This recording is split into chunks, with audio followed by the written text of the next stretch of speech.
यहामोगी माता, आदिवासी जनजाति की लोक माता। बहुत समय पहले की बात है। सतपुड़ा की हरी भरी वादियों में एक दाबमंडल नाम का आदिवासी राज्य फैला हुआ था। इस राज्य में नाहल, वसावा, मावची जैसी अनेक जनजातियां रहती थीं। राज्य को कई भागों में बांटा गया था, जिन्हें पाटी कहा जाता था। पश्चिम की आंबुड़ा पाटी में एक पराक्रमी राजा था, ताराहामल। उसकी रानी उमरावाणु और उनका पुत्र राजा पांठा न केवल साहसी थे, बल्कि प्रजावत्सल भी। इसी दाबमंडल की मावचार पाटी में एक धनी किसान की 7 बेटियां थीं। उनमें चौथे नंबर की बेटी थी यहामोगी। वह बहुत सुंदर थी, इतनी कि उसकी बड़ी बहनों के विवाह रुक गए थे। यही कारण था कि उसकी बहनें उससे नाराज रहतीं, ताने मारतीं। एक दिन तानों से आहत होकर यहामोगी चुपचाप घर छोड़कर जंगल की ओर निकल गई। उसी समय राज्य में 12 वर्षों का भीषण अकाल पड़ा था। न बारिश थी, न अन्न। लोग जंगलों से कंदमूल खाकर जिंदा रहने की कोशिश करते थे। यहामोगी भी ऐसे ही एक समूह के साथ भटकती रही। भूख और थकावट के कारण वह एक दिन एक पेड़ के नीचे गिर गई।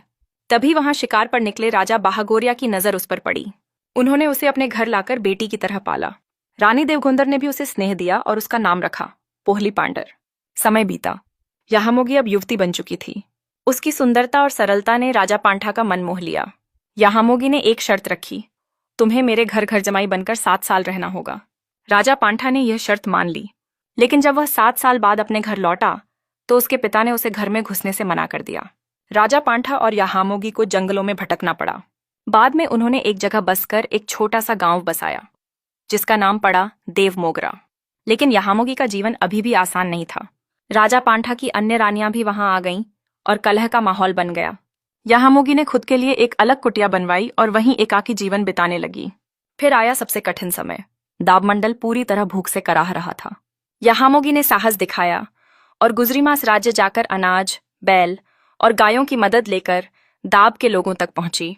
इस कार्य से लोगों ने उन्हें देवी का रूप मान लिया और उन्हें कहा जाने लगा यहामोगी माता। यहामोगी के देहांत के बाद राजा पांठा और उसके मित्र विना ठाकुर ने उसकी एक स्वर्ण मूर्ति बनवाकर एक छोटी कुटिया में स्थापित की। लेकिन जब राज्य पर आक्रमण हुआ तो मूर्ति को जमीन में छिपा दिया गया। वर्षों बाद सागबारा राज्य के वसावा वंशज चंपाजी को वह मूर्ति जंगल में मिली। उन्होंने वहां मंदिर बनवाया और महाशिवरात्रि पर पूजा का आयोजन शुरू किया, जो आज भी हर साल होता है। यह केवल एक महिला की कहानी नहीं है, यह सेवा, त्याग, नारी शक्ति और आदिवासी संस्कृति की जीवंत गाथा है। आज भी हजारों लोग देवमोगरा में माता के दर्शन के लिए पहुंचते हैं। यहामोगी माता की जय।